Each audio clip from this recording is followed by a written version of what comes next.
All right, guys. So here we are back again with another Q&A. This week we have how do we prescribe our training type to more the beginner side of the population. So describing both beginners to the gym and kind of newer people to bodybuilding is how we're going to approach this. Yeah, and so right off the bat, it's a very subjective thing to label someone as a beginner. So to how do you truly define that? Which for this question, it's beginner being they've never stepped in the gym before. But then we also have the context of maybe beginner bodybuilder, which that could be maybe you've already been training, but you just haven't been doing things correctly with form. Maybe you haven't been able to make the advancements. Maybe you're not consistent or adherent to this plan. So development wise, you could still be at a beginner or even early intermediate stage. And so distinguishing between those, because I have people ask me, how do I know if I'm like an intermediate or how do I know if I'm a beginner? And it's just going to vary across. And I don't think it's so arbitrary. It's almost why label yourself as that. But I don't want to get into a tangent on bodybuilding. At least we can start with brand new to the gym. Yeah. So on both sides of the coin, I think that execution should be the priority here. Okay. Learning to properly perform exercises where you get the most out of them is going to be very important. Now, one consideration to have, probably more on the beginner to the gym side, is that they may have physical limitations that prevent execution. So you'll have to do some things with, movement pattern, mobility work, stability work, corrective exercise to fix that within your training, but making sure that execution is on par, whether that's in person or video correspondence feedback, is going to be priority number one for me. I think it's easy if you've been coaching like even at an advanced level, is that is what you start getting kind of desensitized to seeing, and to start trying to prescribe that to someone that is brand new to the gym wouldn't be appropriate. Especially if you're not able to work with someone in person. Like I only do online coaching. So to take on someone brand new to the gym and say, go squat for 4 sets of whatever, I have no idea how that squat might happen, or maybe that just wouldn't be dangerous for them. I Right. usually won't even online coach people like that because they really need someone that's in person that can show them. Yeah.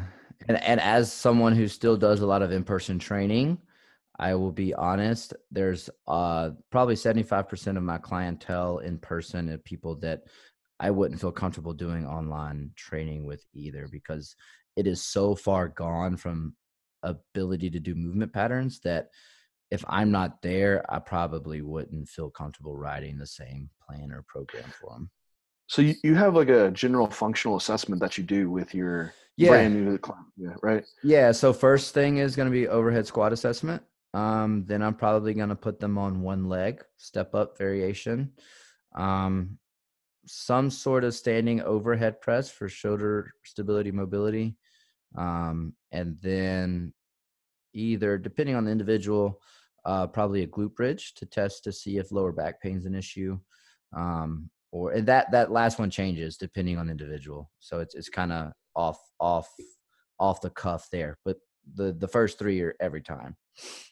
Yeah, I think that's like great information to have. Like, you're bringing someone new in the gym, like you need some type of daily life, just basic functional assessment to know and establish where that level is, what exercise patterns would be important for them to do.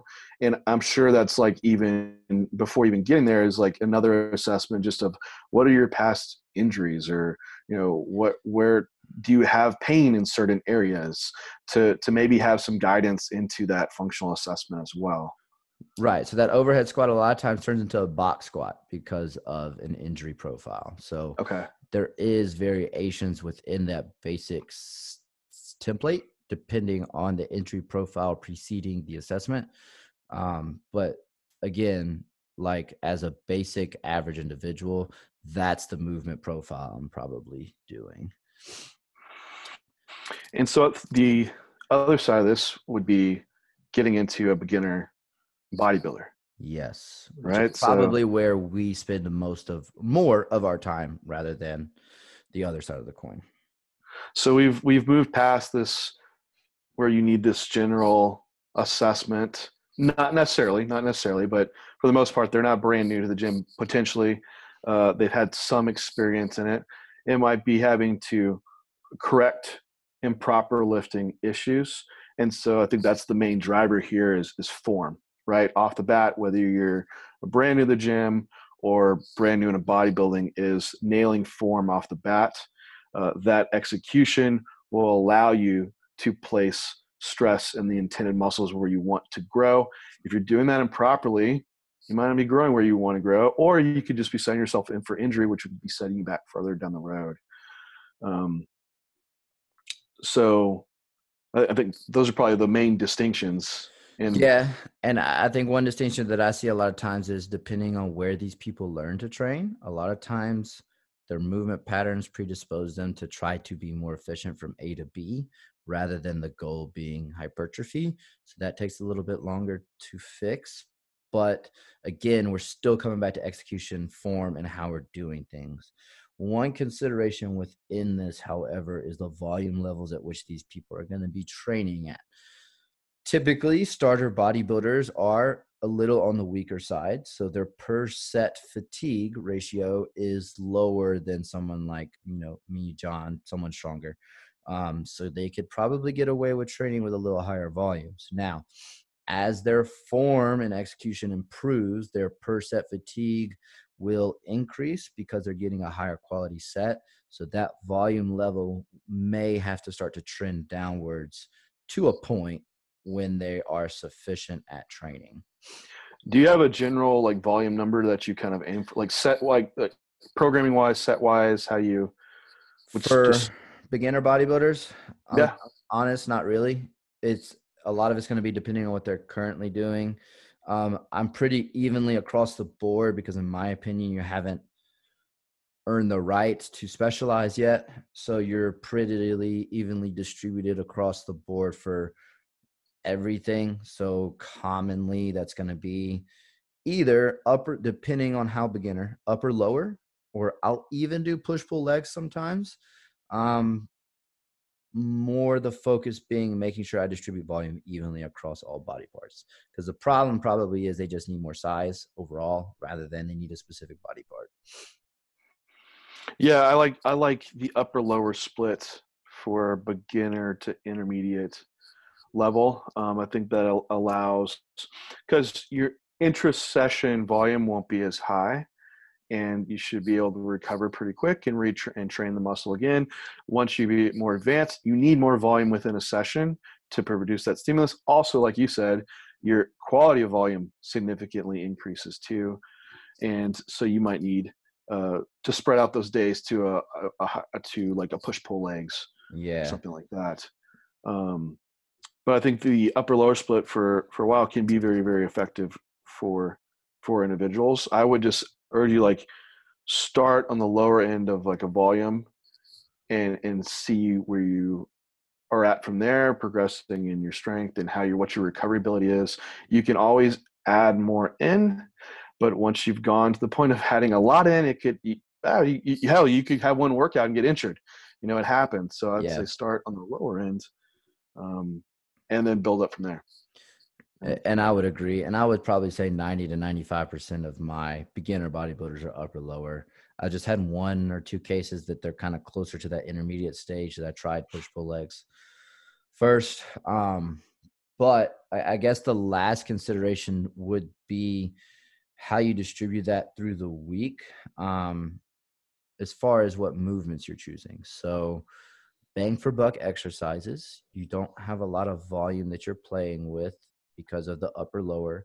So you're thinking your more staple exercises that could be squat variations, leg press variations for legs, um, presses for chest and shoulders. I do think a lateral is important in your shoulder volume, so make sure that's included, or an upright row. Um, don't try to choose a bunch of single arm joint movement exercises. Choose the movements that are going to give you the most output per set first. Yeah, and thinking down to being a beginner, you could squat and deadlift every single week, and it's not going to be an issue like if you were an advanced lifter, because that load would be so much less. It's less neurologically taxing, less taxing of connective tissue. So think about when you're programming for beginners, it's you can add in more compound movements, and it's not going to be fatiguing like it would be for someone who is advanced.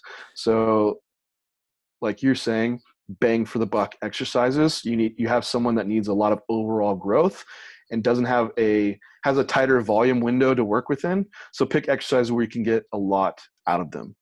And I think with that, that's a good point to make sure you're doing these compound exercises week after week, because not only can you recover from them, but you need the practice. So you're learning the execution at a faster rate because you're doing it every week.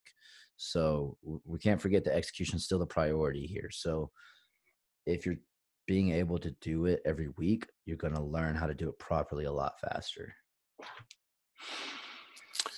Yeah, I think that covers it well. Is there any other Yeah. points you can think of? No, I just think in summary, you need to execution first. So use video, use your camera setup, phone setup, video from multiple angles so that you can see exactly what's going on. We move in a 3-dimensional space, so make sure you cover that.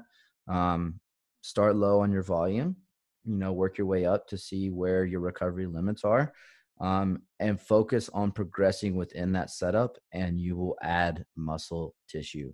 Track what you're doing, track your recovery, however you need to do it, and you will grow, you'll progress. So that kind of covers it all as far as the basis on volume, execution, things like that. If you need help with execution, John and I pretty much every day post some sort of exercise with proper execution or discussing execution. So you have a lot of information out there on working on form. So that pretty much covers it all.